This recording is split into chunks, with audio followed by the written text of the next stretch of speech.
Hello, Professor Wallacord. I hope you're having a good evening. This is my Chapter 17 review of third-party rights and what happened in that chapter. The chapter's overall view was about transfer of contractual rights and of duties.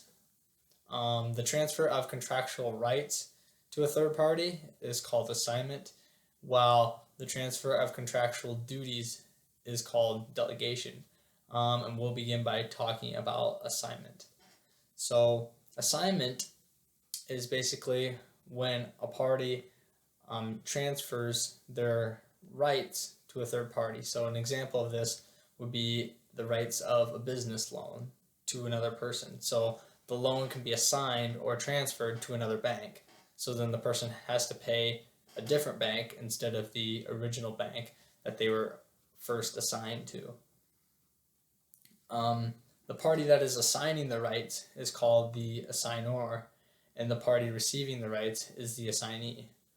The rights of an assigner are extinguished or they're gone when they have to perform, the contract that is assigned to them unconditionally. Also, almost all rights can be assigned. There are some exceptions that the book talked about, such as an assignment if it's prohibited by a statute, if the contract is personal. For an example, if it's personal, that means that it can't really be fulfilled except for with an individual specific person. Or if the assignment significantly changes the risk or duties to the obligator, or the contract prohibits assignment explicitly in the contract. So then the chapter moved on and talked about the transfer of contractual duties to a third party, which is called delegation. So a party that is delegating is called the delegator, and to whom the duties are being delegated to is the delegatee. Delegation is not allowed in a couple of different instances. Most of the time it is permitted, but it's not allowed when special trust is placed in the obligator, like if he has a special skill or talent.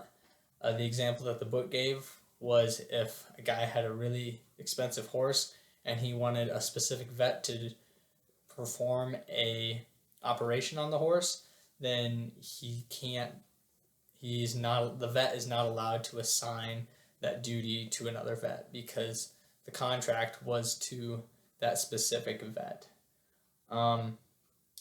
Another exception of a delegation is when there is when third party performance would vary a lot. So that also kind of fits with that example that I just gave, that the other vet might not be able to perform at the same level that the vet that was originally selected would. So then delegation would not be allowed. And also when a contract explicitly prohibits delegation as well would be one other time when delegation is not allowed. The end of the chapter kind of talked about third-party beneficiaries. Basically, what that is a third party has legal rights and can sue the promisor in contract breach. I think the book made it very clear with the example that they gave that so there was 3 people involved in this. Lawrence gave a loan to Holly of $300, and then Holly gave a loan of $300 to Fox, and basically told Fox that he could pay Lawrence. So when Fox was unable to pay and he didn't pay Lawrence, Lawrence could sue Fox instead of Holly, because Fox is a third-party beneficiary in this instance. So he would be liable for the contract. And so Lawrence did win that case. And I think that's all I have for my Chapter 17 summary. Have a good night, Professor.